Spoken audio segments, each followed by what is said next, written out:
Ήρθε η ώρα να μιλήσω κι εγώ για το Qigong. Είναι μια πρακτική που την έχω εξασκήσει αρκετά τα τελευταία 3 χρόνια. Όταν απελπισμένη από άλλα πράγματα που δοκίμασα για να βελτιώσω τους μυοσκελετικούς πόνους που είχα, με βοήθησε πάρα πολύ. Έκανα πολλές προσπάθειες με βελουμισμό, με ρέικι και με pranic healing θεραπείες, αλλά ενώ ψυχικά αισθανόμουν καλύτερα, πνευματικά ίσως ακόμα καλύτερα, στο σωματικό επίπεδο δεν έβρισκα βελτίωση. Και έτσι κάποια στιγμή μετά από βίντεο και βίντεο που παρακολούθησα και που έκανα ασκήσεις αναπνοής, διαλογισμούς, γιόγκα, έπεσα στα βίντεο του Qigong.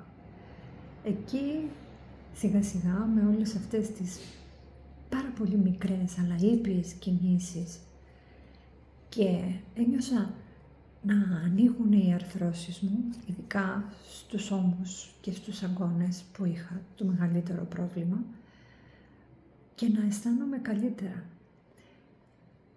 και να νιώθω ανακούφιση και ευχαρίστηση μαζί.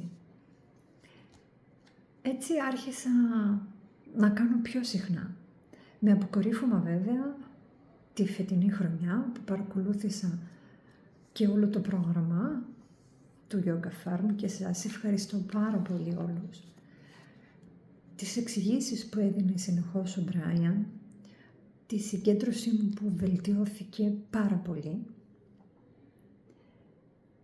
άρχισα να το μοιράζομαι με άλλους ανθρώπους, με δισταγμό βέβαια, γιατί η Ελλάδα είναι ένα θρησκευτικό κράτος και το να μιλάει κάποιος για την ενέργεια, για τη μετακίνησή της και για όλα αυτά ήταν δύσκολο. Ήταν πραγματικά δύσκολο. Είπα λοιπόν μόνο για τα αποτελέσματα που είχα στο σώμα μου και σιγά σιγά μπόρεσα και το πέρασα και σε άλλους ανθρώπους αυτό, σε φίλες, σε συγγενείς. Περισσότερο απευθύνθηκα σε ανθρώπους στην δικιά μου ηλικία, μπορεί και μεγαλύτερους, πάνω από τα 55 δηλαδή, και είδα ότι λέγοντας τους απλά πράγματα, σιγά σιγά άρχισαν λίγο να τα χρησιμοποιούν και να βελτιώνονται. Όχι φανταστικά, αλλά ήτανε βήματα, ήτανε βοήθεια. Σκέφτομαι λοιπόν, όταν με το καλό θα πάρω και την πιστοποίηση, να το χρησιμοποιήσω. Να μπορέσω δηλαδή να κάνω σε ομάδες μεγάλης ηλικίας ανθρώπων που θα βελτιώσουν την κατάστασή τους, γιατί οι βλάβες που ήδη έχει το σώμα 50, 60, 70 χρονών δεν πρόκειται να επανορθωθούν. Αλλά η βελτίωση, η καλύτερη κίνηση, ο καλύτερος ύπνος, το μπορώ να σηκωθώ από το κρεβάτι ή από την καρέκλα εύκολα, είναι πάρα πολύ σημαντικά.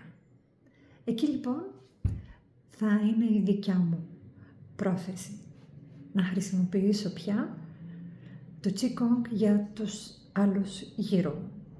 Ευχαριστώ.